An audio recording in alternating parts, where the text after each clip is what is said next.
30 años después, la herencia nuclear humana.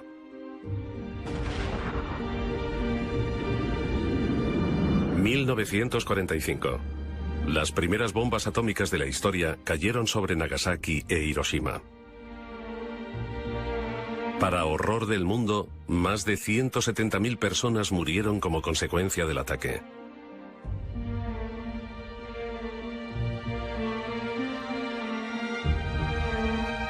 Cerca de 57 millones de personas perdieron la vida durante la Segunda Guerra Mundial. La bomba atómica la finalizó de la noche a la mañana. Pero la caja de Pandora se había abierto liberando una atrayente cantidad de energía sin precedentes. Tanta energía que significó la muerte para los objetivos y una gran riqueza para aquellos capaces de utilizarla. Esta central cuenta con un lugar seguro en la historia de Estados Unidos. Es la primera central nuclear a nivel mundial, con propósitos exclusivamente pacíficos. En 1954, Rusia construyó la primera central nuclear civil. Luego el turno fue de Estados Unidos. Voté en contra de la energía atómica porque pensaba que era obra del demonio. Ahora sé que me equivocaba. Dios hizo el átomo. Los seres humanos tardaron unos 20 años en construir las primeras 100 centrales nucleares. Desde las dos crisis del petróleo a mediados de los 70, este número se ha incrementado exponencialmente.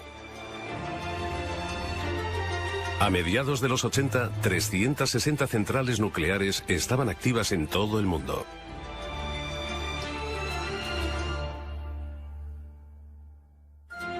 ...26 de abril de 1986... un día que debe grabarse en la memoria colectiva de la humanidad. En el bloque 4 de la central nuclear ucraniana de Chernóbil se llevaba a cabo un simulacro rutinario de un apagón eléctrico. Un simulacro con fatales consecuencias. El personal infringió los protocolos de seguridad y los códigos de construcción. Como consecuencia, la presión del reactor de repente se descontroló.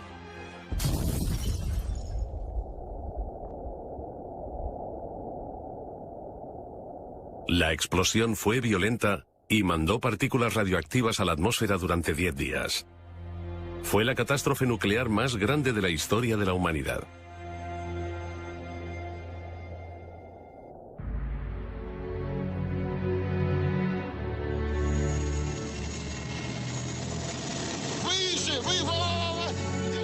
El gobierno soviético intentó ocultar el desastre enviando liquidadores para que asegurasen la zona contaminada. Solo podía describirse como una misión suicida.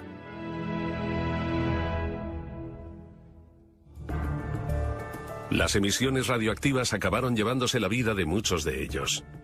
Hasta el día de hoy, la zona de alrededor del reactor defectuoso sigue siendo una tierra baldía. En 2007, un helicóptero hizo un vuelo de reconocimiento sobre Chernóbil. Los primeros días después del desastre, desde el 26 de abril de 1986, la tarea más importante era prevenir lo antes posible la propagación de partículas radioactivas. La cubierta de protección que se construyó apresuradamente comenzaba a agrietarse. Cuando el helicóptero alcanzó el reactor, los instrumentos de medida de los científicos comenzaron a fallar. Había radioactividad en el aire. Se creía que había 180 toneladas de combustible nuclear radioactivo en el reactor. Enseguida quedó claro que la supuesta cubierta protectora corría peligro.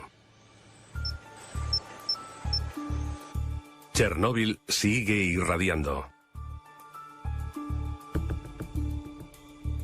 A pesar de los accidentes de Chernóbil y Fukushima, las centrales nucleares siguen construyéndose en todo el mundo en gran número.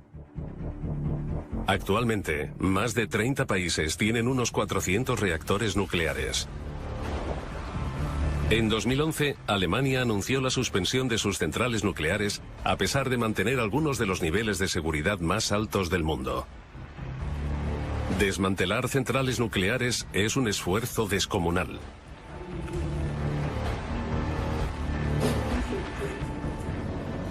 Toda la masa de una central nuclear así es de 1.800.000 toneladas. Y afortunadamente, solo el 35% de esta masa está contaminada o es sospechosa de estar contaminada. Este estilo de central nuclear soviética fue construida durante la época de la Guerra Fría. Muchos detalles técnicos son similares a Chernóbil. Poco después de la reunificación alemana, toda la operación fue cerrada por motivos de seguridad. Durante los últimos 20 años, 700 ingenieros han trabajado desmantelando la central sin un final a la vista. Chernóbil, Ucrania. 3 décadas después del incidente nuclear más grave de la historia. Alrededor de 130.000 kilómetros cuadrados de tierra en Bielorrusia, Ucrania y Rusia se han visto afectados por la contaminación del accidente del reactor de 1986. En aquella época, unos 5 millones de personas vivían en esa zona. Hoy, el radio de la zona restringida es de 30 kilómetros. Se requiere un permiso especial para sobrepasar los puestos de control. En 1986, Vladimir Usatenko fue llamado al lugar del accidente como ayudante. Lo que vivió allí le sigue asustando hoy en día.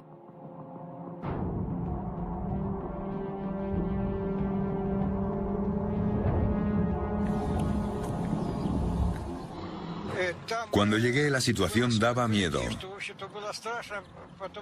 Mientras que la población, 170.000 habitantes, se evacuaba apresuradamente, 300.000 soldados llegaban al lugar al mismo tiempo. Y yo era uno de ellos. Había tiendas por todas partes y se veía toda clase de personal militar. Tenía la impresión de que mis compañeros intentaban ocultar su miedo, expresando una euforia exagerada por el trabajo. Pero tuvimos que procesar cosas increíbles que vivimos mientras estuvimos allí. Pero el fatal daño no podía ignorarse. De noche era diferente. Daba mucho miedo porque cuando me despertaba oía constantemente toses intensas en la tienda. Nos picaba la garganta al habérsenos quemado las cuerdas vocales durante el día. En aquellos momentos me sentía tremendamente solo. Los liquidadores descontaminaban la zona del desastre arriesgando sus vidas. Durante los siguientes 6 meses se construyó una cubierta alrededor del reactor. La construcción de la primera cubierta protectora fue realizada bajo condiciones extremas y había que hacerla desde tan lejos como fuese posible. En consecuencia, no había forma de verificar la estabilidad y la fiabilidad de las partes individuales porque no había contacto directo con la zona de construcción.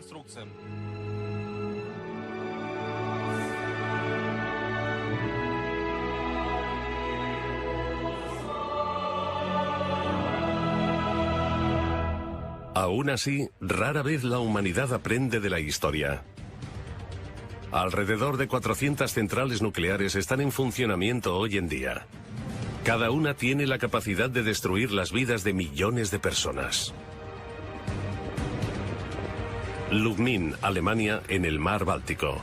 La antigua central nuclear dejó de funcionar en 1990 debido a medidas de seguridad deficientes.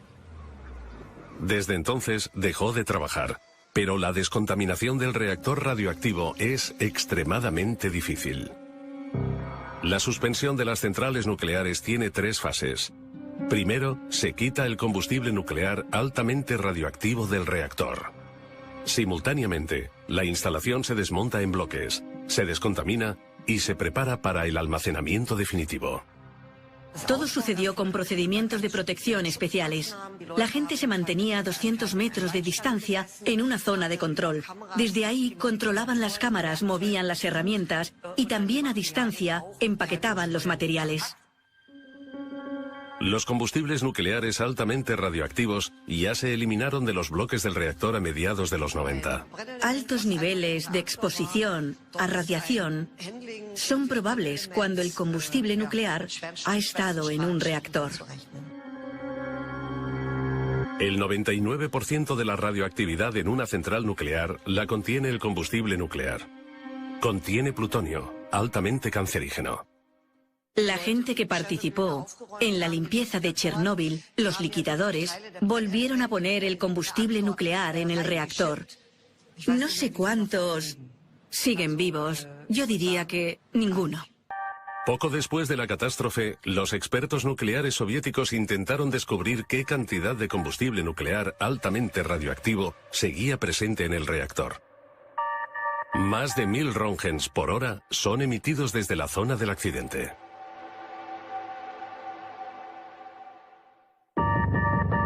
Se inició una expedición para calcular cuánto combustible quedaba en el reactor. Un cámara profesional, Sergei Koselev, amigo del liquidador Usatenko, se unió a esta misión con su cámara. Los niveles de exposición eran muy altos. No teníamos ningún dispositivo para medir la radiación. No te habría servido de mucho. El equipo de entonces no era muy bueno. A nadie se le ocurrió llevar uno. La primera expedición al núcleo del reactor del desastre sigue viva en la memoria de Koselev. Me pareció que llegaba a otro planeta. Todo era como lo que se ve en las películas de guerras nucleares. Todo eran escombros. Era obvio que el combustible nuclear se había derretido en la instalación y luego se había derramado por debajo del reactor, donde se había vuelto a congelar. Llamábamos a esos trozos de combustible nuclear congelado patas de elefante, porque era lo que parecían.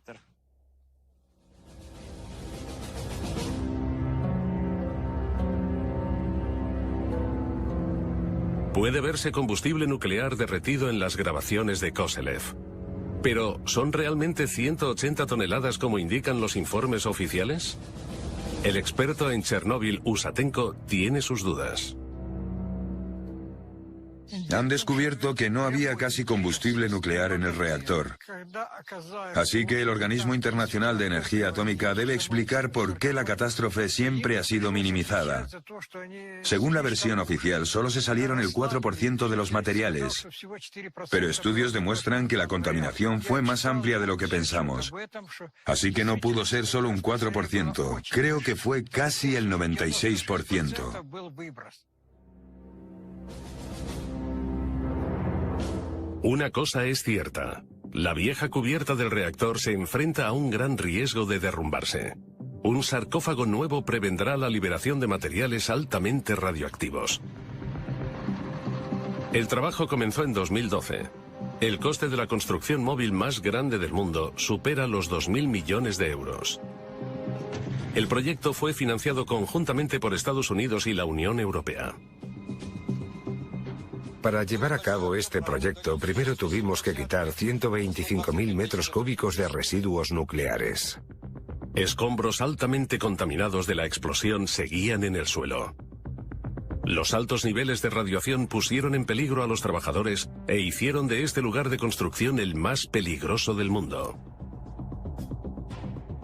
5 instrumentos de medición de radiación. Miden los niveles de contaminación del lugar de construcción, 24 horas al día. Intentamos evitar que los trabajadores se expongan a niveles adicionales de radiación. Los cimientos, de 90.000 metros cuadrados, han sido un reto particular para los ingenieros, suponiendo casi un cuarto de los costes. Y el reloj no para. La vieja cubierta se está desintegrando más rápido de lo esperado. El viento y la lluvia lo derriban desde el exterior, mientras que el material radioactivo del núcleo está haciendo la construcción más quebradiza. La estabilidad de la vieja cubierta está en peligro debido a los procesos de disolución. Cae lluvia y nieve, y como resultado la cubierta ya no puede cumplir con su función protectora de forma fiable. Una vez más, las personas arriesgan sus vidas para intentar controlar el reactor de Chernóbil.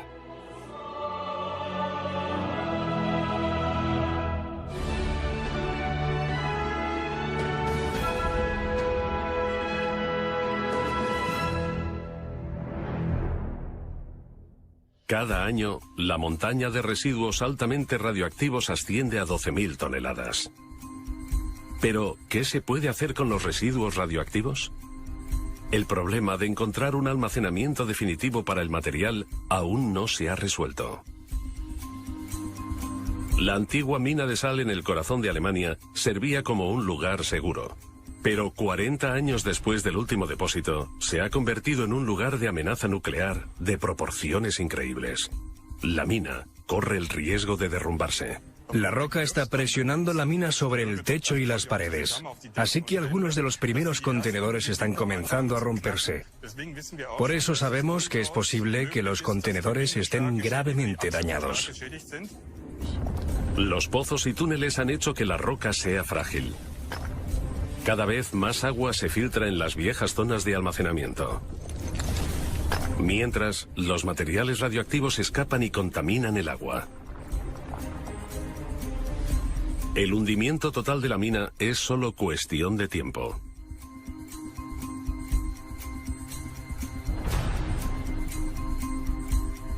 $126.000 barriles de residuos radioactivos deben ser rescatados de los túneles sellados.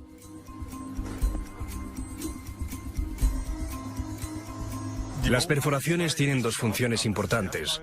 Nos permiten analizar la atmósfera de la mina. Hay que saber a qué nos atenemos cuando las abramos para la recuperación. ¿Hay un ambiente para la explosión? También sabemos que los fluidos contaminados liberan soluciones, lo que significa que los elementos residuales pueden fluir al exterior de la mina. Y así que debemos asumir, y eso hacemos, que los túneles ya no están intactos. Pero las perforaciones pueden dañar los barriles y causar más contaminación. Son un mal necesario porque nadie sabe qué está pasando detrás de los muros sellados.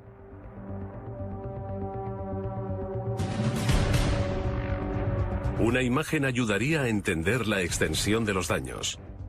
Antes de que comience la recuperación, se mandan cámaras especiales por las nuevas perforaciones. Las grabaciones son para documentar adecuadamente el estado de la roca alrededor de las cavidades. Además, podemos obtener lecturas del radar que describen las propiedades mecánicas de la roca con exactitud. Eso me da la seguridad de que la roca no se caerá por el pozo o que esta zona no se derrumbará. Se cree que hay 28 kilos de plutonio en los viejos pozos de la mina de sal. El estado de muchas de las zonas de almacenamiento es crítico.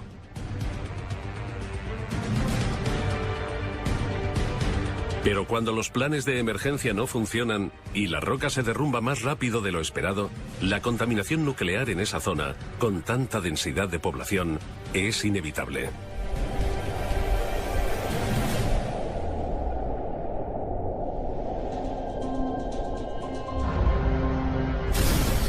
El desastre nuclear de Chernóbil ocurrió en 1986.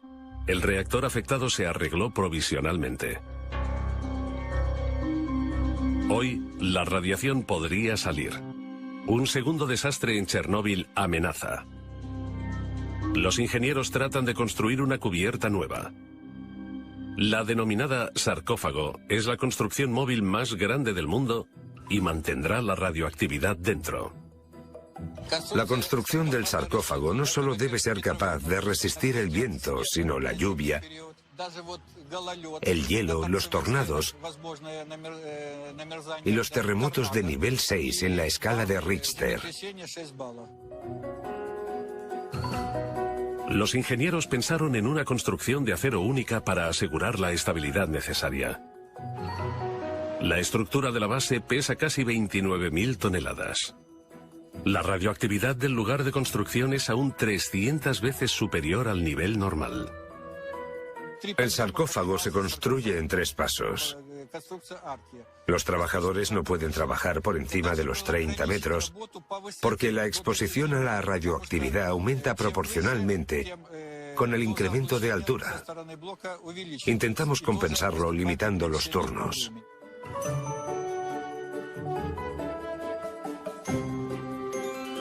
Tras 2 años, la colosal construcción de acero por fin se alza del suelo con la ayuda de sistemas hidráulicos. La forma curva del sarcófago es visible por primera vez. Es un gran momento para el ingeniero jefe Víctor Salisetsky y su equipo. El arco consiste en 2 partes construidas a una distancia de 12 metros y medio entre ambas. Una característica especial del sarcófago es que las piezas de apoyo están hechas de tubos sólidos con un diámetro de 800 milímetros y un grosor de 50 milímetros. Una construcción única. El sarcófago se construye para que aguante 100 años. Nadie sabe qué ocurrirá después. El mayor problema es que las estructuras metálicas tendrán que pintarse en intervalos regulares para que no se oxiden, pero la radiación lo hace imposible. Sacar el combustible nuclear radioactivo del núcleo del reactor parece imposible. Queda esperar si el proyecto aguantará la prueba del tiempo.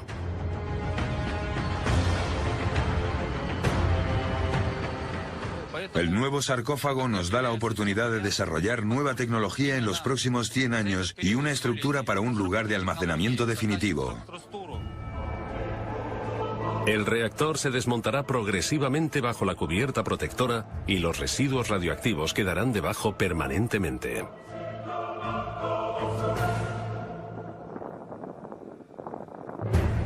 No hay forma de saber si el proyecto de 2.000 millones de euros tendrá éxito. El creciente riesgo de una catástrofe radioactiva significa que no hay tiempo que perder. La zona contaminada restringida de 4.300 kilómetros cuadrados lo deja muy claro.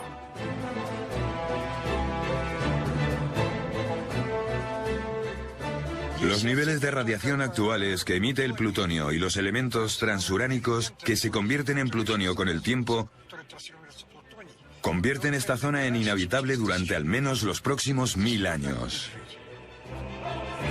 El reactor del desastre de Chernóbil está solo a 4 kilómetros de la ciudad de Pripyat. Hoy se está derrumbando. Alrededor de 50.000 personas vivían aquí en 1986.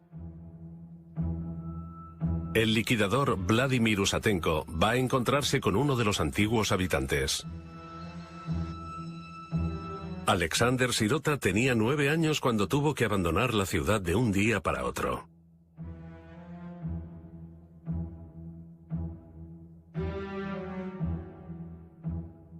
Fue sobre las 8 de la tarde del 26 de abril. A todos nos visitaron representantes del municipio y organizaciones de alquiler de pisos. Nos dijeron que había planeada una evacuación de emergencia y que teníamos que prepararnos. En aquel momento, el incidente radioactivo llevaba 18 horas. La dirección de la central nuclear dejó incluso a Moscú en la oscuridad hasta la noche. Mientras la nube radioactiva avanzaba, nadie en Pripyat imaginaba hasta dónde llegaría el gas.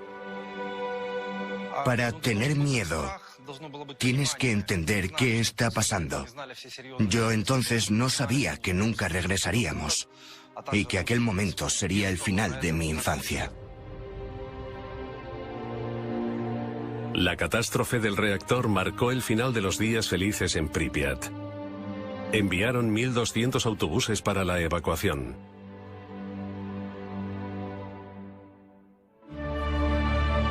Los refugiados fueron enviados a albergues de emergencia, pero no eran bienvenidos en todas partes. La forma como nos trataron a los refugiados fue insufrible. Nos trataron como a marginados. Tenían miedo y nos rechazaban. A los habitantes no se les permitió volver a sus hogares. La evacuación temporal terminó en un adiós definitivo sin la esperanza de volver. Yo vivía aquí con mi madre. ¿Cuántos años tenías? Casi 10. Madre mía, casi 10. ¿Qué sentiste? Para nosotros era como un juego. No podíamos concebir irnos de la ciudad para siempre. A la población local se le permitió regresar unos meses después para recuperar posesiones valiosas de sus casas. Solo unos cuantos entraron en la zona restringida.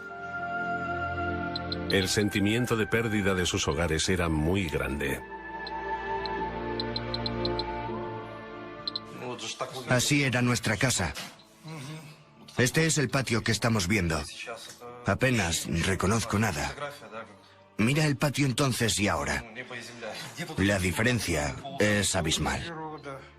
Sí, la vegetación ha crecido. Mira lo densa que es ahora. Me sorprende. Cada año, la naturaleza reclama un poco más de la ciudad. Pripyat es como una cápsula del tiempo enorme desde 1986.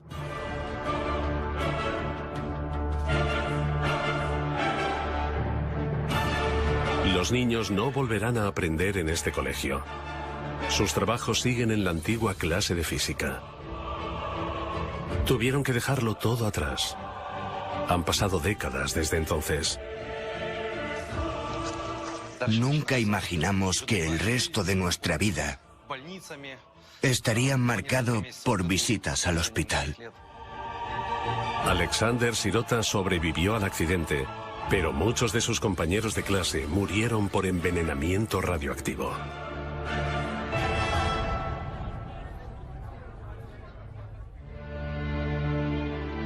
Tan solo queda una tierra baldía desolada.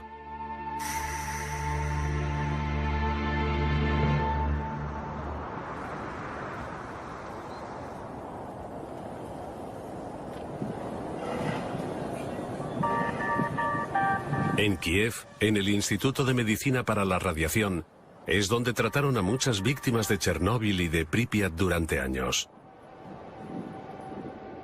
Las imágenes de los que sufrían los efectos de la radiación se grabaron en la memoria colectiva ucraniana.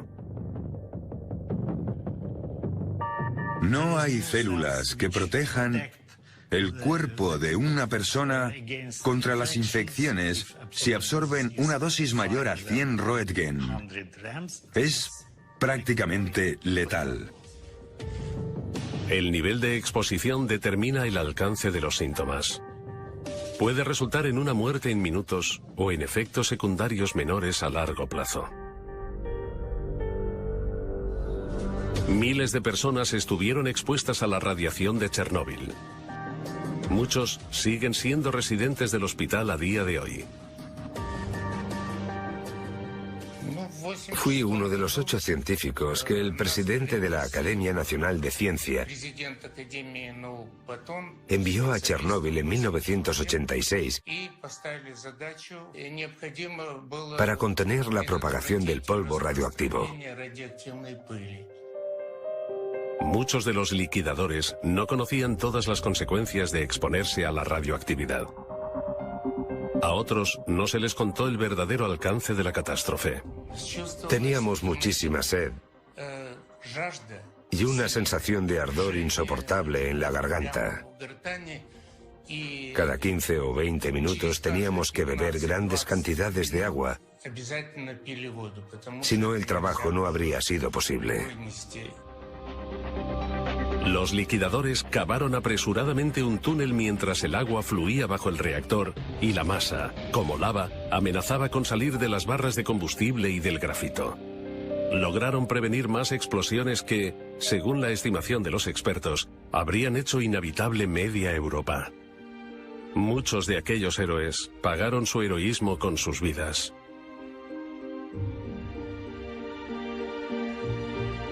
Y los que sobrevivieron le pasaron los efectos de la radiación a sus hijos.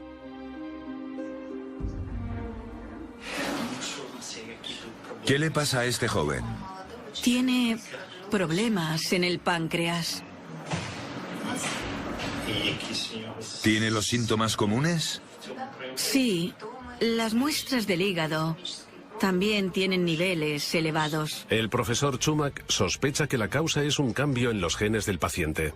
Una sola base de ácido nucleico modificado puede cambiar los sistemas enzimáticos fermentados del cuerpo de tal forma que se convierta en menos resistente a diferentes influencias dañinas que provienen del medio ambiente. Los médicos atribuyen los síntomas directamente a la exposición a la radiación de sus padres en Chernóbil. Pero los efectos a largo plazo de la radioactividad son un problema global.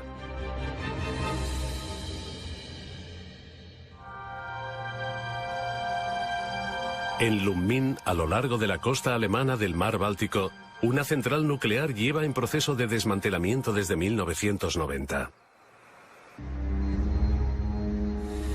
Los directores del proyecto se dieron cuenta de la desagradable realidad. Estiman el coste en 4.000 millones de euros, mientras tropiezan continuamente con problemas nuevos. Cuando se planeó el desmantelamiento, el material radioactivo debía ser eliminado de la zona en 18 años.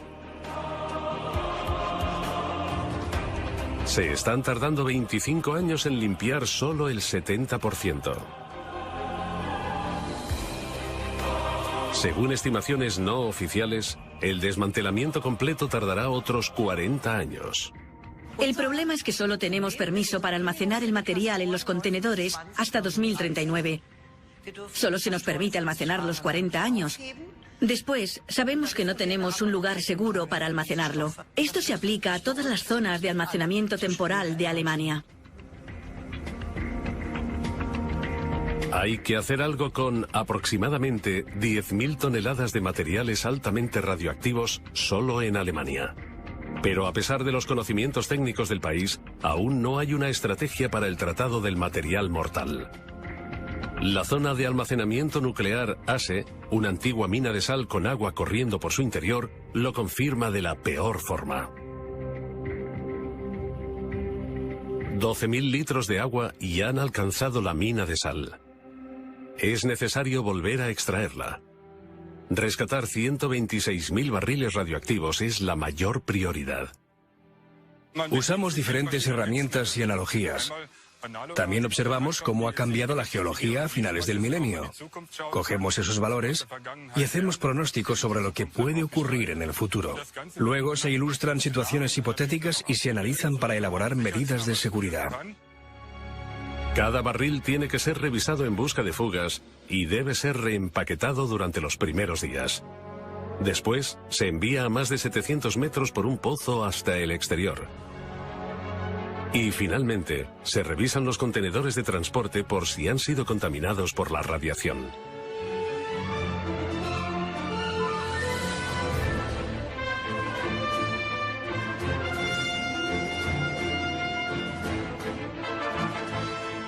Es un proyecto muy grande. Este tipo de recuperación no se ha probado nunca. Aún así, corremos el riesgo de que la instalación se inunde más allá de nuestro control. Así que es importante tomar medidas de emergencia para minimizar los daños con respecto al medio ambiente y al público. Todo está todavía en el aire. Nadie sabe si la recuperación será posible. O si los peligrosos materiales se convertirán en un peligro incontrolado permanentemente. Para almacenar los barriles de forma segura, una vieja mina de hierro se está convirtiendo en una nueva instalación de almacenamiento definitivo. Las tuneladoras esculpen 850 metros de espacio de almacenamiento en el interior de la montaña. El pozo de Konrad es el único punto de almacenamiento definitivo que cumple los estrictos niveles de seguridad en Alemania. Geológicamente hablando, la diferencia es que el pozo de Konrad es una antigua mina de hierro donde solo se sacó hierro durante unos años, mientras que en ASE la sal se ha extraído durante décadas.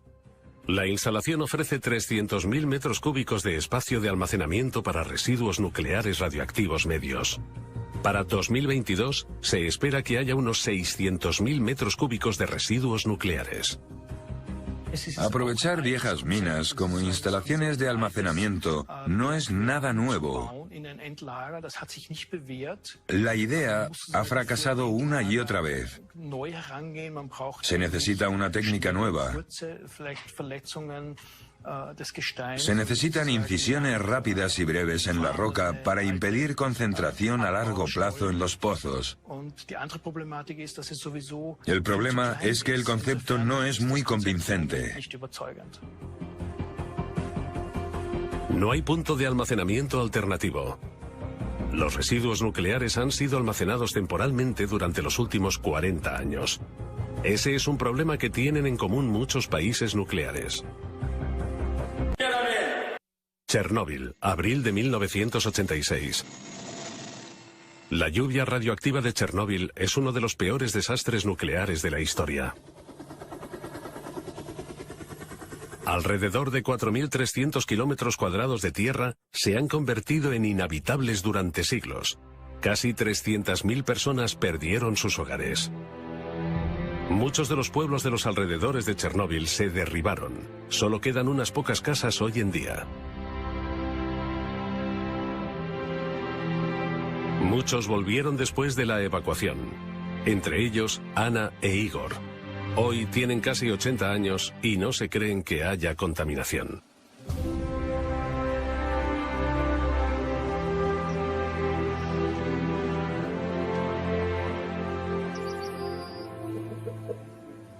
Aquí casi no queda radiación.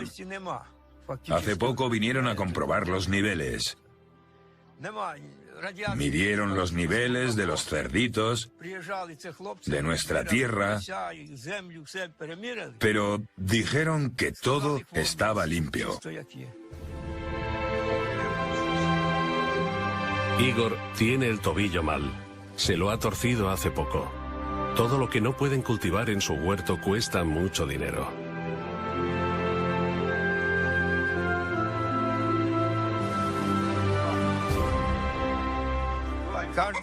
Hay una tienda ambulante que viene todos los jueves e intentan vendernos cosas que necesitamos. Nos cobran el doble. El Estado ha permitido unos 180 retornos a la zona restringida. Los precios de la comida son altos y los servicios médicos son pésimos. A pesar de todo, Igor y Ana quieren quedarse. Esta tierra es su hogar.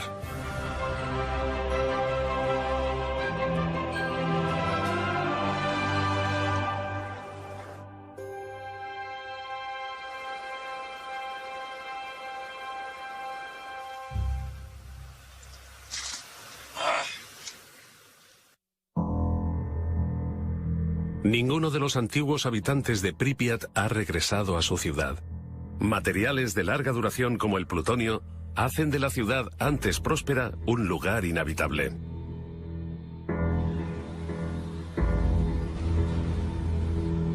El experto en radiación Usatenko cree que las peores consecuencias de la catástrofe nuclear están por llegar.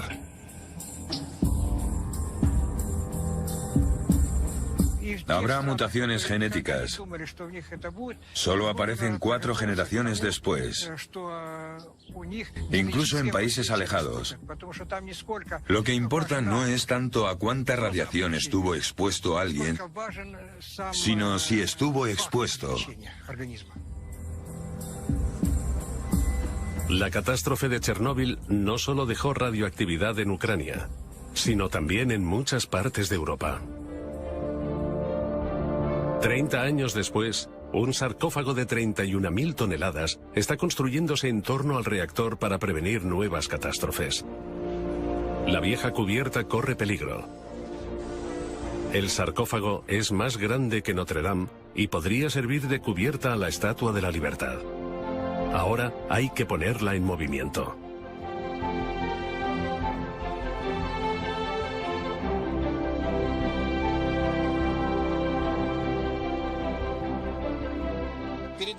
El movimiento tiene lugar con el uso de los trenes de sujeción que hay a cada lado del arco y que sujetan el sarcófago con los raíles.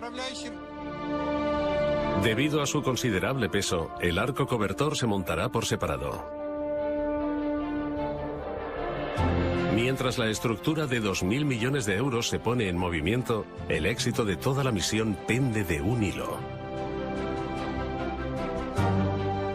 Uno de los trenes de sujeción empuja la construcción, mientras que el otro tira de ella hacia sí mismo.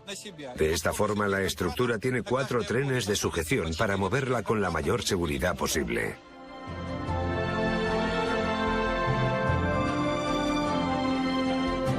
El primer empujón sale bien. Ahora hay que colocar la segunda parte del arco. Al mismo tiempo, el muro exterior de doble capa se completa lo más rápidamente posible. Finalmente, es necesario conectar ambos arcos. Solo entonces pueden ser colocados sobre el reactor del desastre.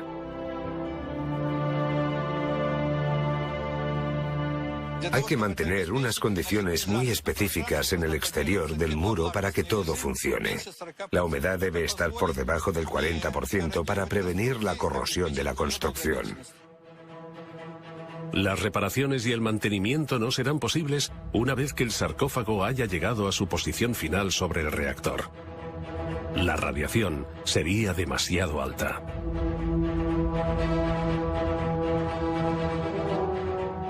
El plan es empujar toda la construcción sobre el bloque 4 del reactor. Para ello hay que cubrir 330 metros. En el primer empujón, de 125 metros, alcanzamos una velocidad de 10 kilómetros por hora. Nos gustaría volver a alcanzarla esta vez. En cuanto el sarcófago se coloque sobre el reactor, cabe la esperanza de que la catástrofe de Chernóbil por fin esté bajo control. Al menos durante los próximos años. Han pasado 30 años desde el desastre. Chernóbil hizo visible el lado mortal de la energía nuclear. Más alto, más. Madre de Dios. Miles de personas pagaron con su vida una energía barata. Muchos serán recordados como héroes.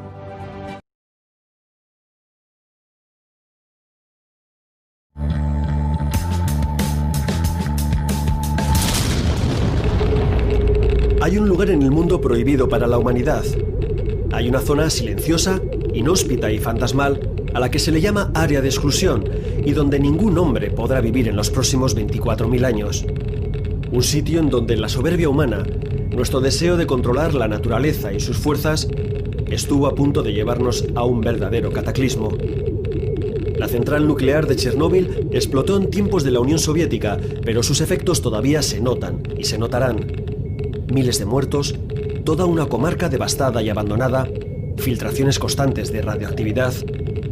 En Chernóbil la naturaleza se ha comido ciudades y aldeas enteras y la amenaza invisible de la radiación se percibe a cada paso.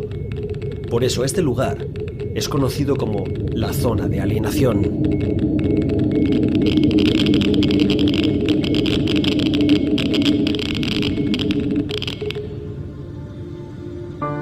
La antigua Unión Soviética solo les dio las gracias y una medalla que representaba una gota de sangre atravesada por rayos alfa, beta y gamma. En la actual Ucrania, sin embargo, son considerados héroes. Son los que con su esfuerzo y su sacrificio salvaron al país del invierno nuclear.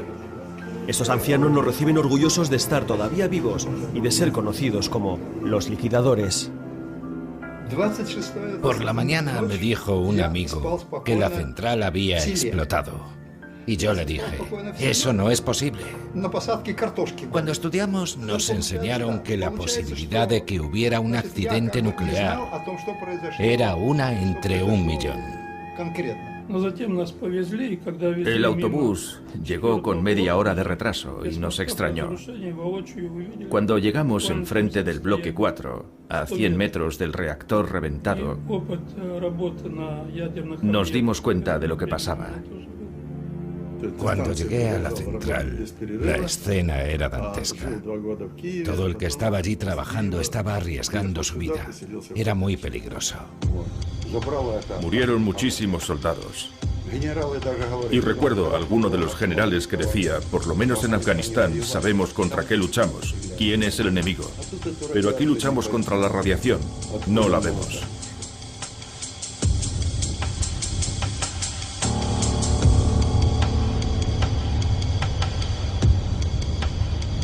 Es difícil encontrar en Kiev, la capital de Ucrania, de hecho es difícil encontrar en toda Ucrania a alguien que no guarde un recuerdo funesto del accidente de Chernóbil.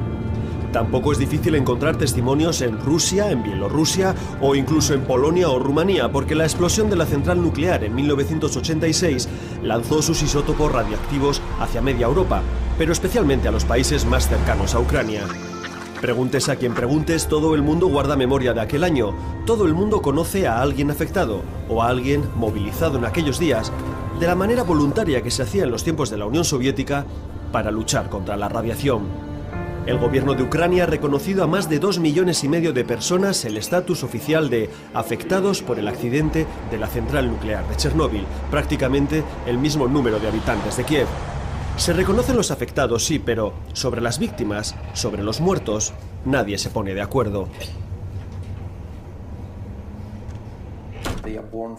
Estos son los hijos de los que llamamos mitigadores, o hijos de familias que vivían en las zonas más contaminadas por la explosión.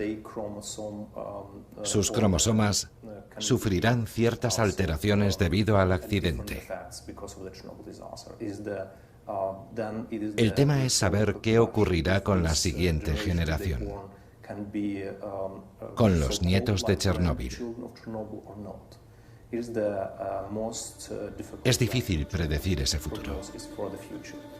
Casi 30 años después del accidente podríamos decir que estamos en ese futuro, pero sería engañarnos. Si los nietos de Chernóbil, los hijos de esos niños, sufrirán malformaciones congénitas u otro tipo de trastornos, está por ver. El primer informe científico, avalado por la ONU y su Comité sobre los Efectos de la Radiación Atómica, habló solo de 30 muertos por el accidente. El segundo informe ONU, hecho por la Organización Mundial de la Salud, reconocía ya un total de 9.000 fallecidos, casi todos de cáncer. Es decir, las Naciones Unidas pasaron en 5 años de encontrar solo 30 muertos por los efectos de Chernóbil a creer que podían ser unos 9.000. Informes obviamente refutados por organizaciones como Greenpeace, que elevan a 90.000 las muertes por cánceres derivados de la precipitación radiactiva. Al principio, la nube radiactiva se extendió hacia el norte, hacia Bielorrusia y todos los países bálticos. Pero en los siguientes días cambió y se dirigió hacia otros lugares. ¿Incluido España? Sí. El Museo de Chernóbil no hace concesiones. Dibuja en todo momento una visión apocalíptica de la tragedia y el visitante parece entrar en una especie de casa del terror donde los silbidos del viento radiactivo se mezclan con los inquietantes gemidos de los medidores de radiación.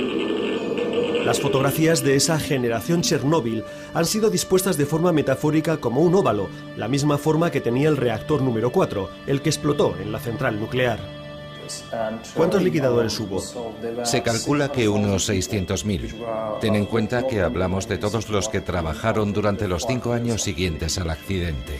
El 20% de los liquidadores ucranianos han muerto por diferentes enfermedades derivadas del accidente. Eso supone unos 75.000 muertos más o menos. Sí. Una simulación permite hacerse una idea de lo que era la central de Chernóbil, el orgullo de la tecnología soviética antes y después de la explosión. Todavía se sigue debatiendo si fue un fallo de diseño, una imprudencia de un operario o una decisión de un ingeniero que no quería cuestionar una orden directa de Moscú. El caso es que el reactor número 4 explotó y liberó a la atmósfera toda una letal carga de vapores radioactivos. No fue una explosión nuclear, sino una explosión del vapor acumulado por una sucesión de negligencias. Se calcula que sus efectos fueron parecidos a los del estallido de unas 500 bombas, como las lanzadas en Hiroshima. Los primeros días me acuerdo de que todo el mundo vomitaba. Yo conducía una excavadora y solo me dejaron trabajar 5 días. Me tocó estar a solo 100 metros del reactor.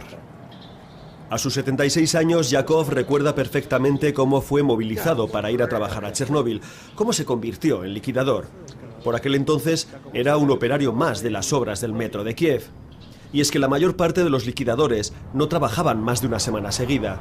Los soldados, obligados a subir a desescombrar el techo, la zona más contaminada, solo estaban 5 minutos trabajando. 5 minutos al día con la promesa de evitar 2 años de destino en la guerra de Afganistán.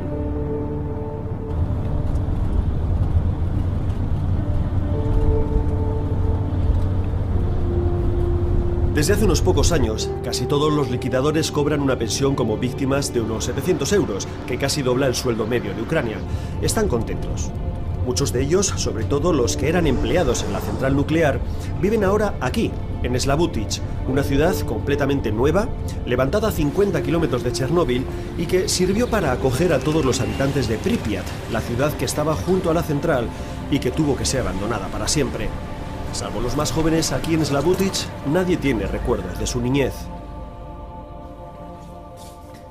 Este es el carnet de liquidador. ¿Tu mujer, Billy? Sí. El carné de participante en la liquidación de la avería en la central nuclear de Chernóbil. O sea, es como un título. Billy Bandowicz prefiere que le llamemos Vila, como le llamaba su difunta mujer, también empleada en la central y también liquidadora. ¿Crees que tu esposa falleció directamente por haber trabajado durante las labores de liquidación en Chernóbil? Sí, estoy seguro. Todos los liquidadores sufrimos una exposición enorme a la radiación y yo estoy convencido de que murió de eso. Seguro. Hay en Vila una profunda tristeza cuando recuerda a su mujer. Este anciano, que cobra ahora una pensión de invalidez, sin embargo no se queja y contempla aquellos años con el estoicismo del viejo patriota que hizo lo que debía. Una cosa era mi empleo en Chernóbil y otra mi tarea posterior como liquidador. Desde ese momento me convertí en víctima de accidente de trabajo. Cuando Vila se va, nos quedamos con la sensación de que necesitaba hablar. De que no ha quedado con nosotros para contarnos batallitas de abuelo liquidador, sino que quería reivindicar la memoria de aquellos que murieron por hacer lo correcto, como su mujer, como muchos de sus amigos. En esta ciudad, en Slabutich, una ciudad casi soviética, limpia, ordenada, segura, sus habitantes se perciben como una casta de héroes. Son aquellos que salvaron al mundo del desastre nuclear. Sus padres, sus hijos, pagaron ese sacrificio con vidas, con evacuaciones, con exilios interiores, con depresiones. Pero Chernóbil, todavía hoy, sigue dejando consecuencias. Igor Kirilchuk ha estado muchos años haciendo informes para Greenpeace y actualmente trabaja en el Fondo para el Medio Ambiente Mundial. Sí, me dice, hay muchos ríos contaminados en el mundo, pero que contengan partículas radioactivas como este, hay pocos. Al menos 12 regiones del país están contaminadas y sus habitantes padecen altas tasas de cáncer, sobre todo de estómago en los adultos y de tiroides en niños. Como veremos, la lluvia filtra la tierra radioactiva en Chernóbil y ese agua llega a las capas subterráneas, que a su vez desaguan en el río Pripyat, que es un afluente de este río, el Dnieper, que desemboca en el Mar Negro. Las formas que ha tenido la radiación emanada de Chernóbil de llegar a millones de personas han sido numerosas: vientos, lluvias, ríos, cadena alimenticia. Los informes de Greenpeace elevan a casi 3 millones el número de víctimas afectadas directamente por el accidente, de las que aproximadamente unas 500.000 podrían fallecer a lo largo de todos estos años. Como el propio Kirilchuk reconoce, se trabaja siempre con estimaciones más o menos fiables, pero con muy pocos datos reales. Sí se sabe, por ejemplo, que desde 1991 el nivel de mortalidad en la zona supera el de natalidad, pero los números de los diferentes informes no coinciden, y no lo hacen porque las estadísticas se manipularon desde el principio. Sí, es cierto. En los primeros años, los médicos tenían prohibido escribir en sus informes diagnósticos que la enfermedad del paciente estaba relacionada con el accidente de Chernóbil. Yo estuve internado en un hospital en Moscú y allí todo el mundo sabía que el gobierno había ordenado a los médicos no vincular las muertes de gente de Chernóbil con la radiación. Los médicos debían justificar los fallecimientos con otras enfermedades previas del paciente, pero en ningún caso con el accidente. Cada año, aquí en Slavutic, están muriendo 30 o 35 personas de las que participaron en la liquidación. Desde luego, todos nosotros estamos en ese grupo de riesgo. Según datos oficiales del propio gobierno ucraniano, en los últimos 10 años la cifra censada de mitigadores ha descendido en un 24%, es decir, que la primera oleada de liquidadores, en su mayoría hombres jóvenes, están muriendo lentamente. Ya han pasado 26 años de la explosión, pero me acuerdo que en el 2001, cuando dejé de trabajar, me fui a hacer un chequeo médico. No había ido al hospital en todo ese tiempo y recuerdo que los doctores se miraban entre sí, se llamaban y me señalaban con el dedo, como si yo fuera el último mohicano.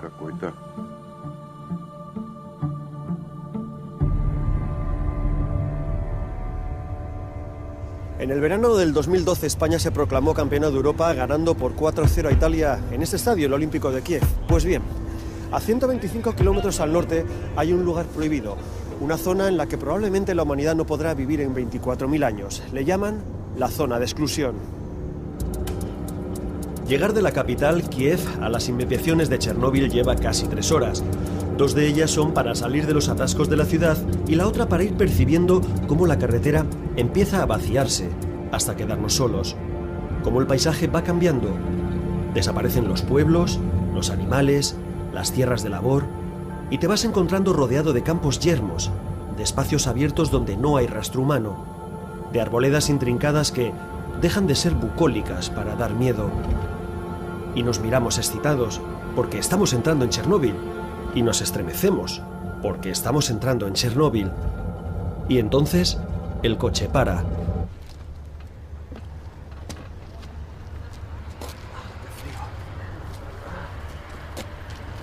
Bueno, comienza la zona de exclusión. A partir de aquí estamos en zona radioactiva. Realmente es un poco ingenuo pensar que a este lado de la barrera no hay contaminación y que al otro lado sí la hay. Los vientos, las corrientes subterráneas, los propios vehículos que entran y salen pueden mover polvo radiactivo fuera de la zona límite. El control, la verdad, no parece demasiado exhaustivo.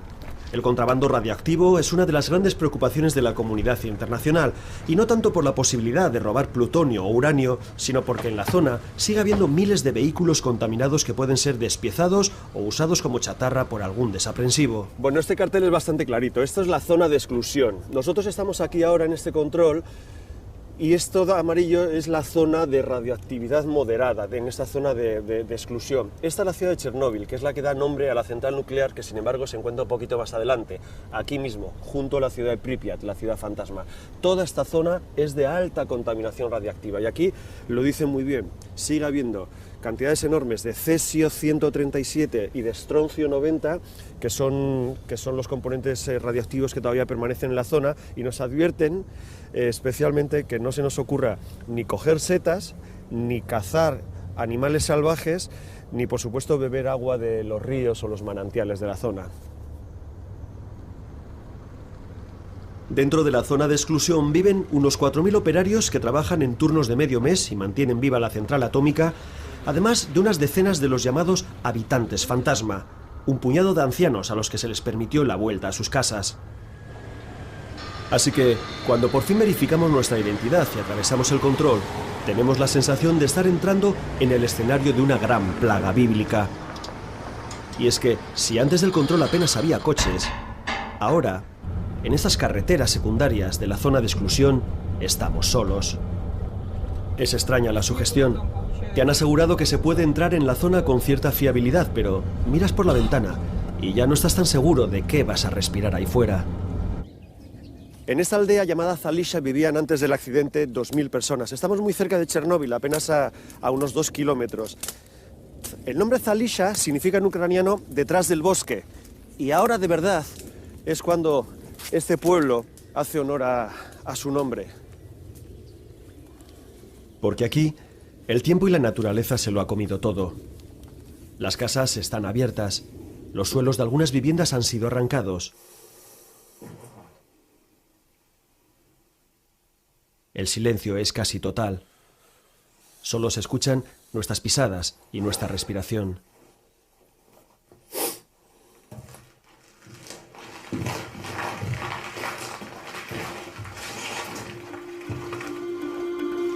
El suelo está lleno de muestras de una vida pasada. Zapatos, libros, una cocina, un baño, el filtro de una vieja máscara de gas. Empiezo a sentirme como el violador de una intimidad arrebatada, paseándome por los recuerdos y las vivencias de los que construyeron esto y lo eligieron para vivir.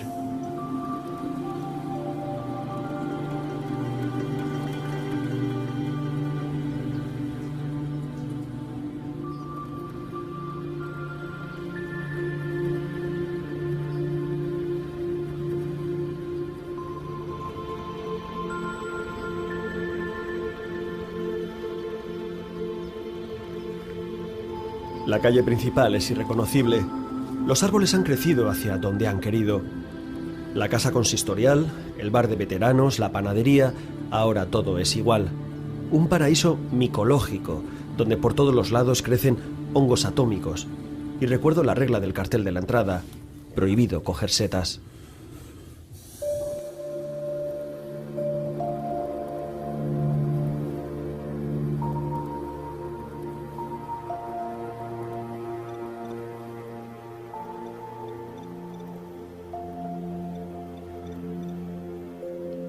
Impresiona el silencio.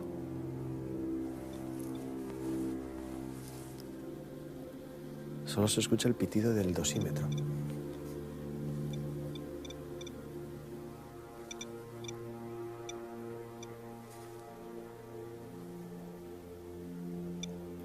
...36 y subiendo. Hay que irse.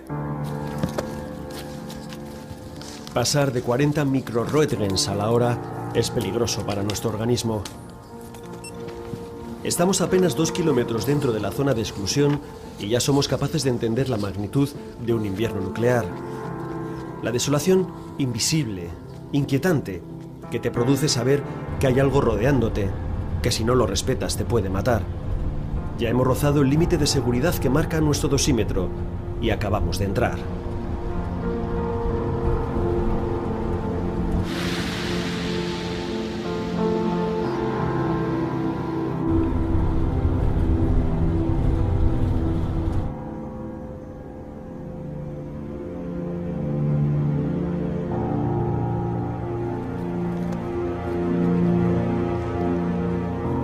¿Qué es esto, Yuri?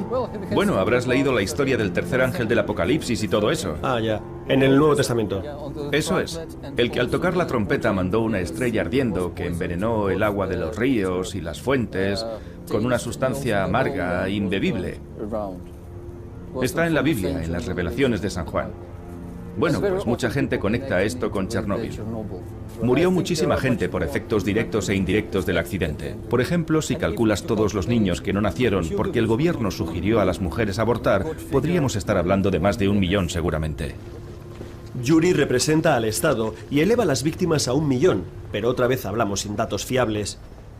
Damos una vuelta por la ciudad y nos damos cuenta que Chernóbil quedó anclada en el año 1986, que por todos los lados hay vestigios de la antigua Unión Soviética, que hasta el viejo camarada Lenin sigue ahí, erguido, como cuando presidía los desfiles del aniversario de la Revolución de Octubre, impertérrito a la amenaza atómica.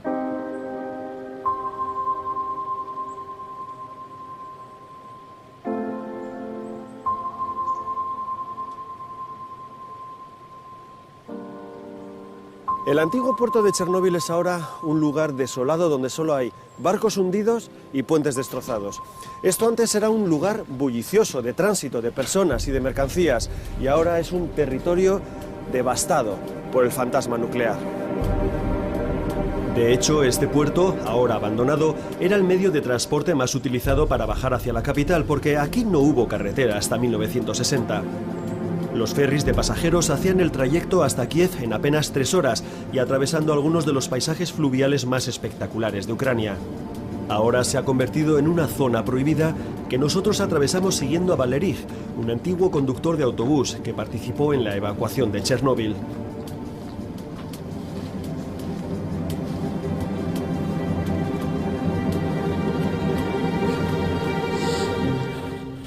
niveles aceptables de radiación.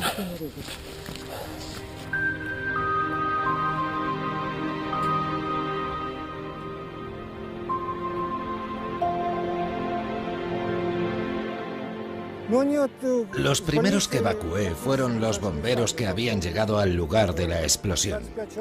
Les recogí en el hospital de Pripyat y casi todos salieron por su propio pie. Eran unos 25. Tras el autobús venía una ambulancia. Los bomberos estaban mal, con escalofríos constantes. Sabían lo que les había pasado. Y de hecho se iban quejando a los médicos y a los 4 ingenieros que también iban en el bus. Valery suspira subido a esos esqueletos de barcos. Todavía se acuerda de cuando algunos de ellos subían mercancías desde el Mar Negro. Esto era una ciudad preciosa, insiste, la ciudad de su infancia, y por eso él ha decidido pasar su jubilación en esta tierra radiactiva. Le pregunto por qué siguió trabajando tras el accidente. En ese momento no entendíamos lo que pasaba, las consecuencias, por eso seguimos trabajando. Que un puerto de río se convierta en un cementerio de barcos tiene siempre algo de injusticia. Una cierta injusticia poética porque la imagen no puede ser más plástica. Los puentes de mando comidos por el óxido, el olor a viejo aceite de motor, la herrumbre de los cascos varados. Aquí se prueba, como escribió el poeta Yuri Andruyevich, el amargo sabor del apocalipsis.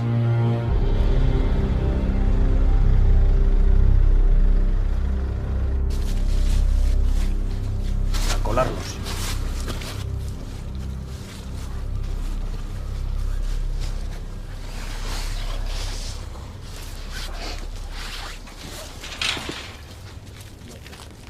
Un antiguo garaje, una antigua cochera y a ver qué hay.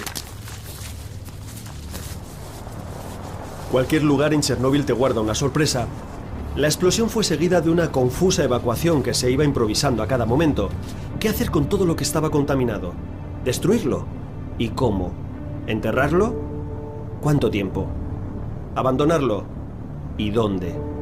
Vayas donde vayas, te encuentras con los vestigios de este desastre nuclear.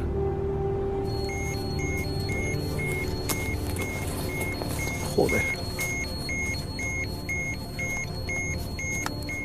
Está aquí, son los camiones, ¿eh?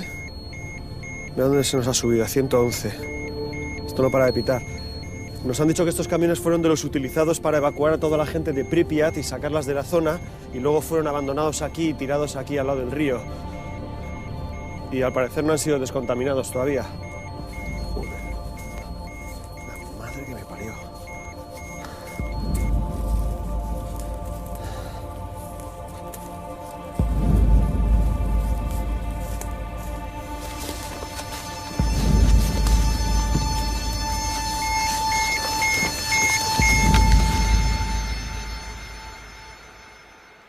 La radiación normal en cualquier parte del mundo es 12 microröntgens por hora y ahora mismo tenemos 40 por hora, el límite.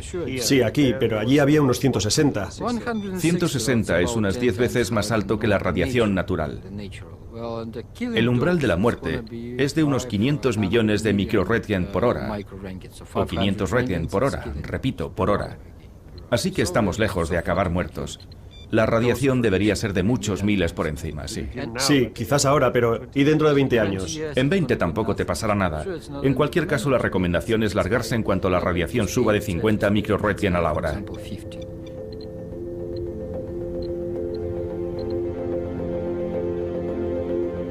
Por todos los lados hay pequeños montículos de pasto y hierba que marcan, como improvisadas tumbas, el lugar donde antes hubo una granja, una hacienda, un corral. 90 aldeas y pueblos desaparecidos en un área de 30 kilómetros dejan algún rastro. Por cualquier sitio hay clavadas estacas con el símbolo radiactivo. Este páramo era antes la aldea de Kopachi, el hogar de 1.200 personas que todos los 9 de mayo, el día de la victoria contra los nazis, se acercaban a la tumba que recuerda a los soldados del pueblo, caídos en la Segunda Guerra Mundial. Una hogaza de pan duro y un vaso de vodka indica que todavía alguien se acuerda de ellos.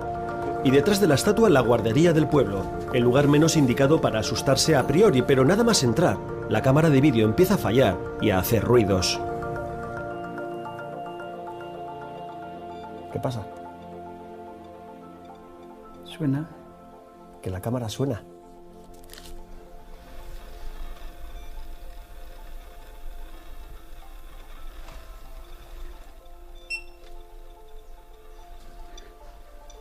No va a sonar, estamos a 305 y no podemos superar los 50. La guardería fue abandonada apresuradamente y en los cajones, en las taquillas, en las mesas de los críos, quedaron sus dibujos, las notas de los profesores, la ropita de algún niño, los juegos de mesa.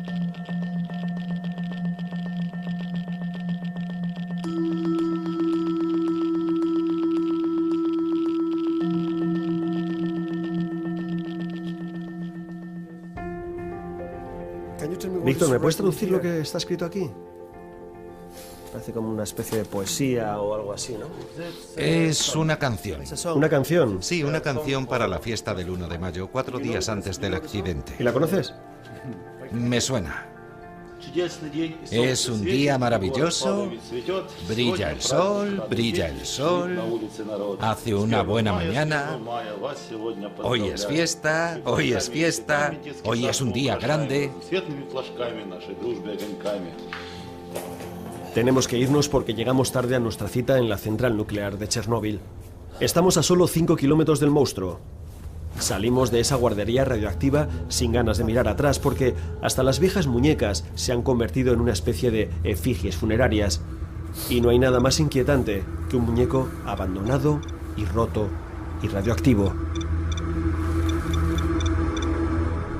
Coged vuestros pasaportes y cámaras. Prohibidas pistolas, navajas, drogas, alcohol. Tampoco explosivos. Que no llevemos explosivos o drogas en Chernóbil. La central está parada desde el año 2000, pero eso en terminología nuclear significa que hay que mantener la refrigeración de los reactores, extraer su combustible, almacenarlo de manera segura, proceder a descontaminar. En fin, el apagón completo será en el 2022. La radiación que impregna todos los rincones no bajará hasta el 2045 y su desmantelamiento completo se ha fijado más o menos en el 2065, dentro de 50 años. ¿Completo? No. El reactor 4, el que explotó, se quedará como está. Llegar hasta aquí, acercarnos, es lo que queríamos hacer, pero cuando estás al lado, también te preguntas, ¿qué pintas aquí, en el lugar más contaminado del mundo? A los héroes y profesionales que protegieron al mundo del desastre nuclear construyendo este sarcófago. Un sarcófago que, al fin y al cabo, fue una solución provisional porque no tenían ni idea de qué hacer para tratar de contener al monstruo nuclear que todavía yace ahí dentro. Un sarcófago que se está agrietando, que está lleno de goteras, y es que el monstruo nuclear no le importa el tiempo que pase, le da igual, va a vivir 24.000 años. Hace 24.000 años, la humanidad, nosotros, todavía vivíamos en cuevas. Aquí está, el reactor número 4. Protegido por esas paredes azules de contención, el sarcófago, la solución inventada a marchas forzadas para detener las fugas radiactivas. Ahora se está construyendo un descomunal nuevo ataúd, la mayor estructura móvil jamás levantada, la que tratará de sellar definitivamente este reactor otros 100 años. Simpáticos estos ucranianos, nos han puesto a alentar en Chernóbil. En el hilo musical, el Starway to Heaven de los Led Zeppelin. Escalera al cielo. Ok, bueno, que sigamos a este hombre, que no nos salgamos de su paso, que si escuchamos algún ruido, alguna alarma, él nos tendrá que decir lo que hay que hacer, que no dejemos nada en el suelo, ningún aparato, que si se nos cae una cámara o el bloc de notas, que lo dejemos en el suelo, porque está muy contaminado. ¿A ti te queda mejor? Yo parezco un cocinero. Ya estamos dentro de la central nuclear, andando por los mismos pasillos que llevan al reactor 4, el maldito, al que es imposible acercarse por su elevada contaminación. Podemos imaginarnos el pánico que se desató por estos corredores el día de la tragedia, con decenas de operarios corriendo sin sentido hacia todos los lados, sin saber si debían huir o enfrentarse al caos invisible que rugía desde el 4. Esta sala de control es como una cápsula del tiempo hacia 1986. Aunque ahora los operarios solo miran, aquella noche del 26 de abril, con todos esos botones iluminándose y las alarmas sonando, aquello debió ser un auténtico caos. Rodeamos el control para entrar en la sala de turbinas. El acceso es un poco difícil. En este inmenso hangar es donde generadores, turbinas y condensadores reciben, transforman y almacenan toda la energía que produce un reactor nuclear. Acojonante, ¿no? Están hechas polvo las tuberías. Todas las actividades de desmantelamiento de los reactores 1, 2 y 3 de la central nuclear de Chernóbil tienen que haberse completado antes del año 2064. 2064. ¿Y usted estará aquí? ¿Seguirá vivo? Sí, claro. No creo que esté aquí. Sí, mira, la fecha exacta prevista para el cierre de la central nuclear es el 15 de octubre del 2063. En esa fecha yo tendré 100 años. El ingeniero Seida lleva 23 años trabajando en Chernóbil. Ha pasado por casi todos los puestos y ahora le ha tocado la tarea de coordinar el desmantelamiento de la planta, en la que ha pasado casi toda su vida.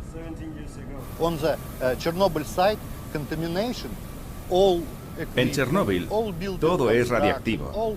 Todos los equipos, todos los edificios, todas las máquinas, todo lo que tienes a tu alrededor, todo está contaminado. Seida nos enseña cómo se desmantela una central nuclear, trozo a trozo, pieza a pieza. Fundidores expertos trabajan en turnos de unas pocas horas para desmembrar esta planta. Cada pieza es chequeada para medir su radiación. Las menos contaminadas se almacenan en unos depósitos dentro de la zona de exclusión y las más peligrosas aguardan a que el gobierno construya un cementerio nuclear con garantías o que la comunidad internacional les dé una solución.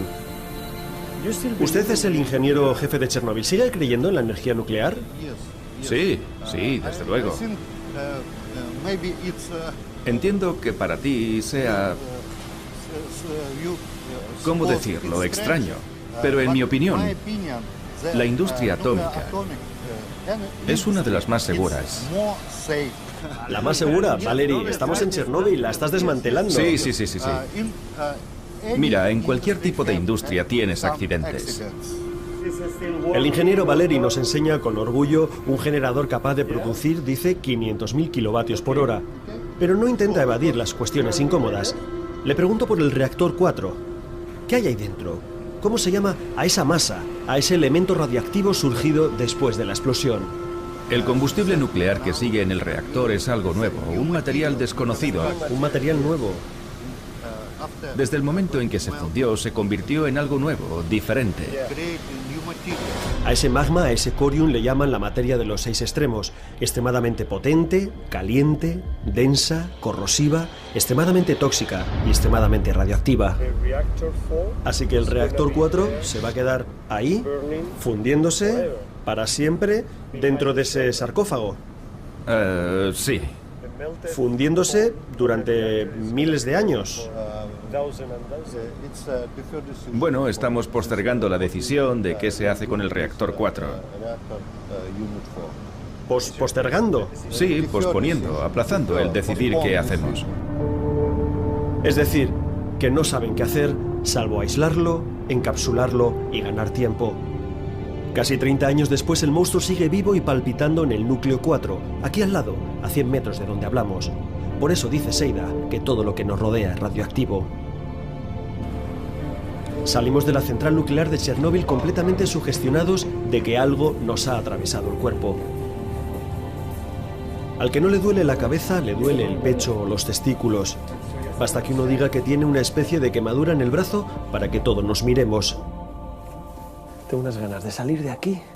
Cuando por fin nos alejamos un poco de la planta nuclear, instintivamente intentamos respirar hondo y tranquilizarnos, sin darnos cuenta de que a nuestro alrededor el aire sigue siendo tóxico y que todavía nos queda visitar la ciudad fantasma de Pripyat.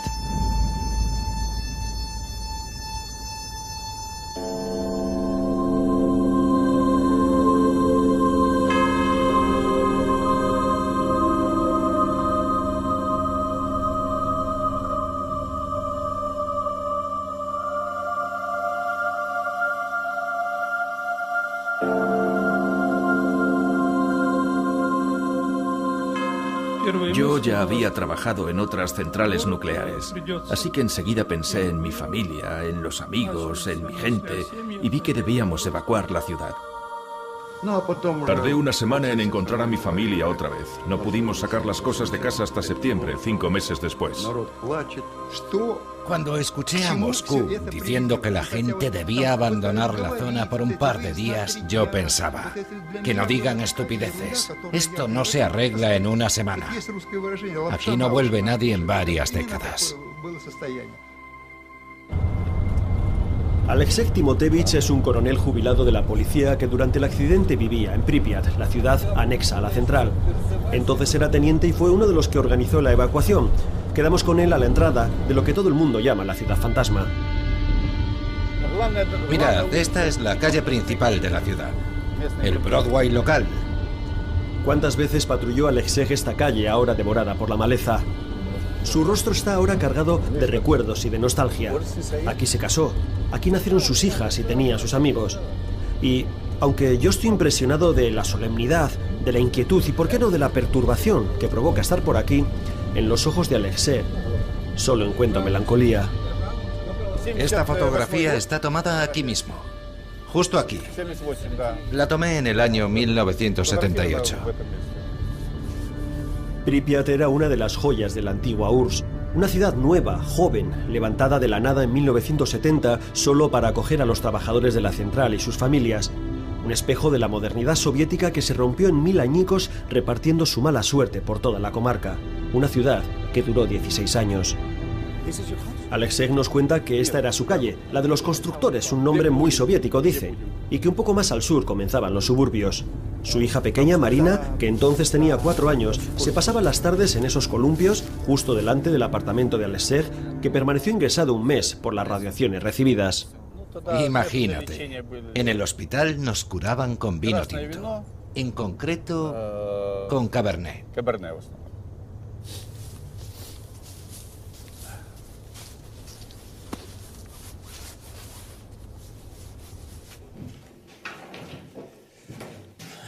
¿Esta es tu casa?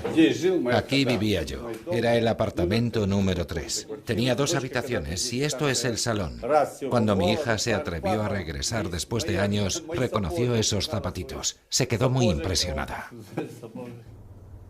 El coronel nos permite curiosear por su casa y por sus cosas. No vais a encontrar mucho, nos dice seguro, porque hace años que se lo llevó casi todo y los saqueadores hicieron el resto.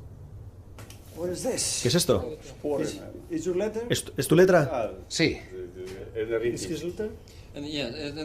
Bueno, ya sabes, a veces en la universidad llegan las evaluaciones y no te ha dado tiempo a estudiarlo todo.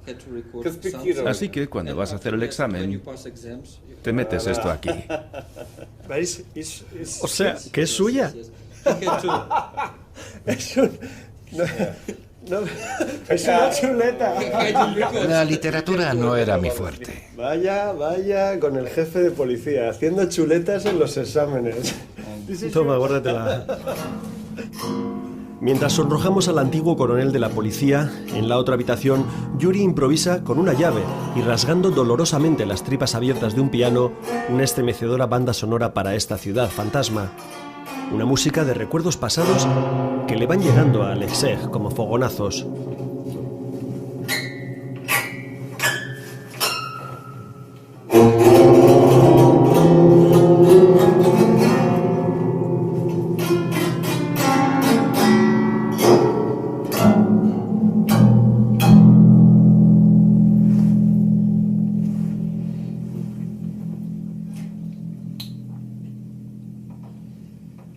A que parece una película de miedo. Ok, let's go to have the cognac.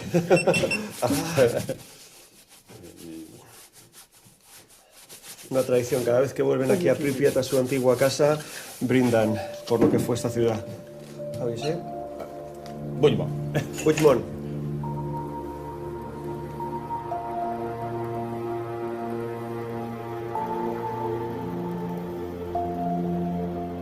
Pripyat es el epicentro de la zona de alienación.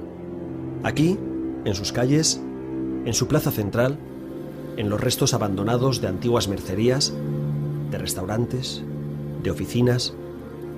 En este viejo tocadiscos o en esos techos desvencijados, podemos hacer un ejercicio de regreso al pasado. Podemos ponerle vida y podemos ponerle color, y ruido, y conversaciones, y motores de coche, y sonidos de cajas registradoras o gritos de niños. Pero es un ejercicio inútil. Pripyat es oscuridad, es silencio. Es una idea fantasmagórica de lo que queda tras un accidente o una guerra nuclear. Este sería el mundo para los que sobrevivieran. Un mundo azulado, macilento. Un mundo angustiado, como estamos nosotros en este invierno nuclear. Un mundo de ceniza y de polvo radiactivo.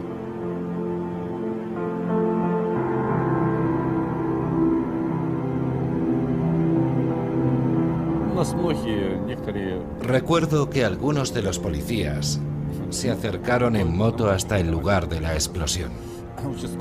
Cuando volvieron tenían despellejadas las piernas hasta la altura de las rodillas. ¿Por qué? Porque la explosión soltó mucho vapor caliente que era muy pesado y se depositó cerca del suelo. La central parecía rodeada de una niebla baja.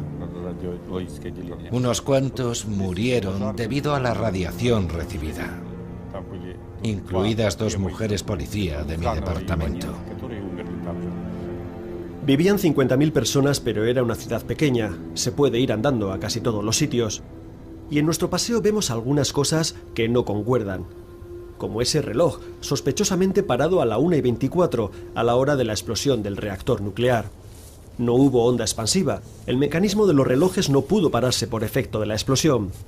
A Pripyat la muerte le llegó lenta, de noche, por el aire, en forma de invisibles partículas radiactivas. Si el reloj se detuvo fue más tarde por falta de mantenimiento. Y que esté así significa que alguien decidió atrezar la zona, prepararla.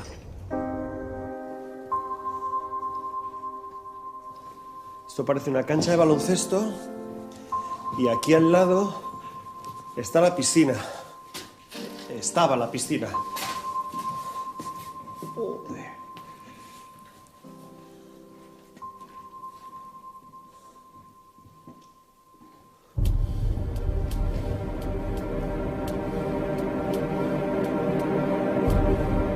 Con 1000 niños nacidos al año, Pripyat era una de las ciudades con mayor índice de natalidad de toda la antigua Unión Soviética. Su polideportivo era prácticamente nuevo y había 5 colegios en la localidad, aunque a los pocos que venimos por aquí siempre nos traen a las aulas del número 3.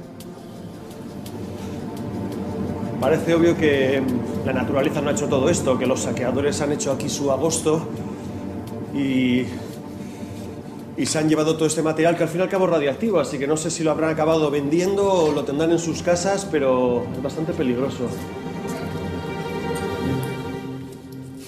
¡Buah!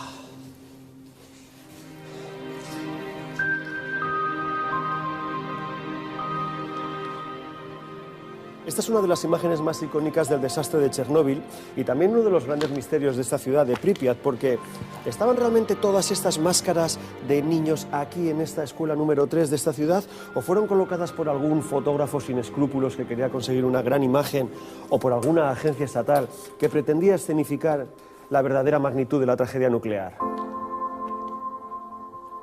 El coronel nos confirma que en aquellos tiempos de Guerra Fría, de amenaza nuclear entre superpotencias y de teorías locas sobre la mutua destrucción asegurada, todas las escuelas soviéticas guardaban por si acaso máscaras de este tipo. Pero aquí no hubo tiempo a utilizarlas. Según Alexej, fueron probablemente ladrones que buscaban el cobre de los filtros de todas estas máscaras, a las que se conoce por su forma como morros de cerdo, los que las buscaron, encontraron y desparramaron.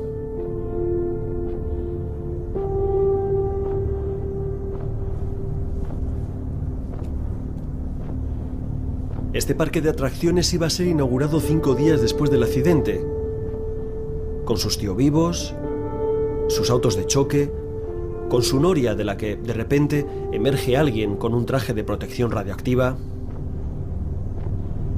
Aquí, en este lugar de esparcimiento, se pueden medir magnitudes de radiación totalmente incompatibles con la vida humana, porque si pasar de 120 microroentgens es muy peligroso, aquí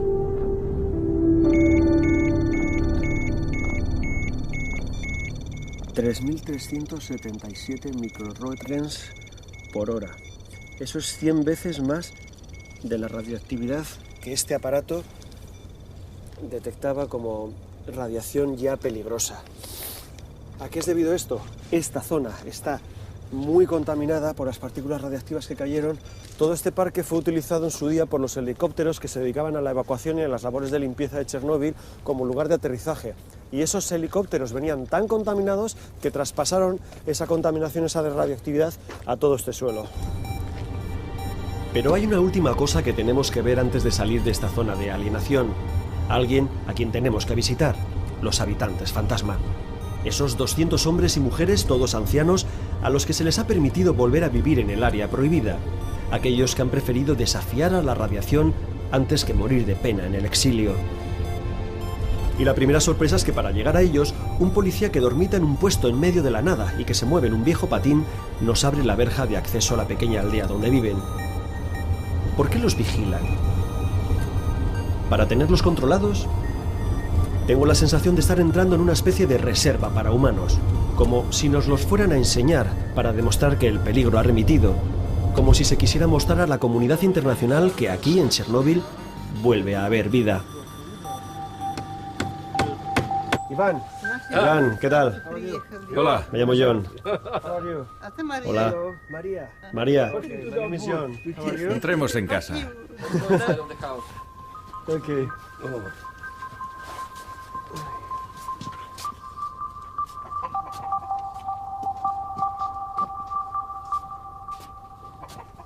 ¿Tenéis frío? Frotaos las manos. El recibimiento, sobre todo el de la abuela María, no puede ser más acogedor. Y enseguida, y pese a las reticencias de nuestro intérprete a querer traducir todas las preguntas incómodas que les hago, nos damos cuenta de que estos ancianos, encantadores, forman parte del tour mediático que pretende humanizar un poco la zona de alienación.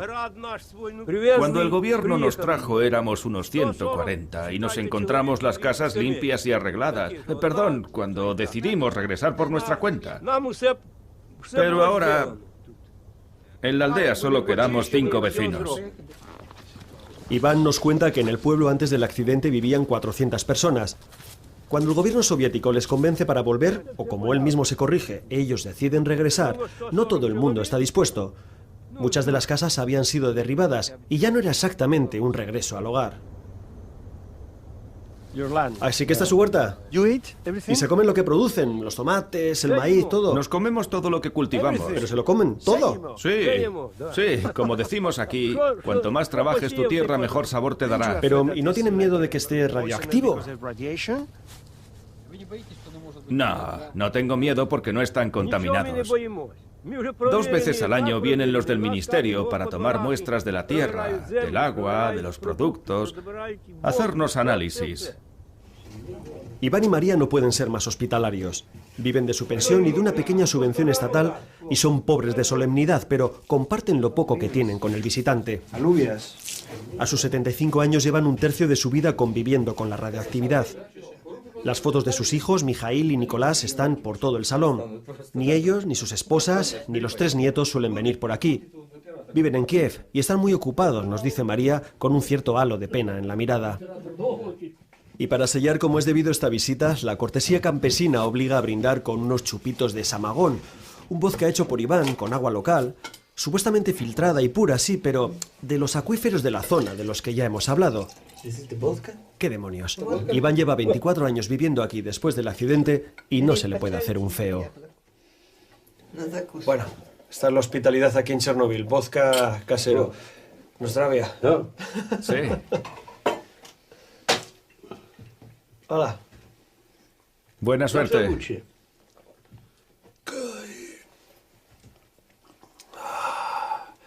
Spasibo, Iván.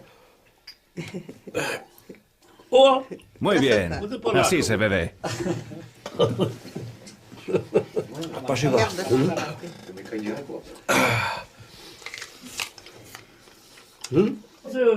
Antes de irnos y con otra ronda de chupitos, Iván nos cuenta lo difíciles que fueron los 2 años que estuvieron evacuados. Que sus propios compatriotas en Ucrania, su familia en Kiev, les tenían miedo por si estaban contaminados y les podían contagiar. Por eso Iván vuelve a brindar y dice bien alto: Para que no haya guerra y nunca más haya un accidente como el de Chernóbil.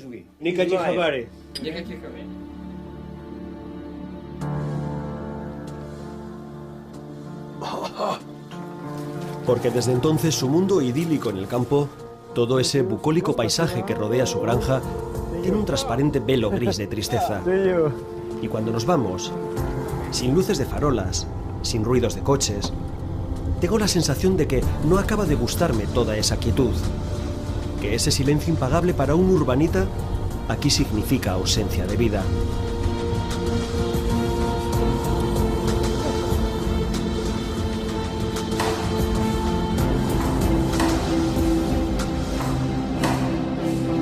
Así que cuando por fin